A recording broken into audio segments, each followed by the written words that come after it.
Welcome to the Slop Farm. Enjoy the video. You start with the essentials now. First, plug the Wii into a known working outlet and verify power. Use a lamp or phone charger to confirm it supplies electricity. Next, inspect the AC adapter light. A solid orange or green means the brick is powered. No light suggests a bad brick. Then make sure both ends of the cable are fully seated. Push firmly until you feel it click. Once done, try the power button briefly. Short presses can reveal intermittent contacts. Once basic checks fail, swap components to isolate the fault. You should test with a known good, compatible Wii power brick. If the console lights up, replace the faulty adapter.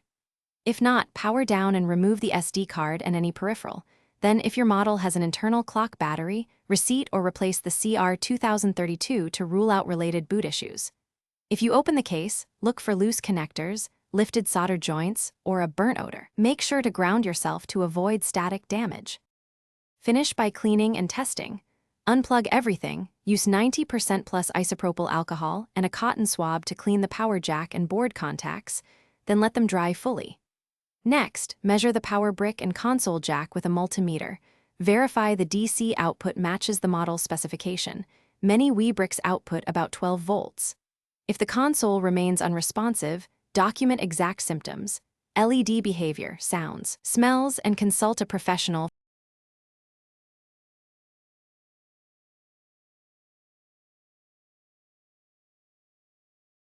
Thanks for watching. Consider subscribing if we helped you today.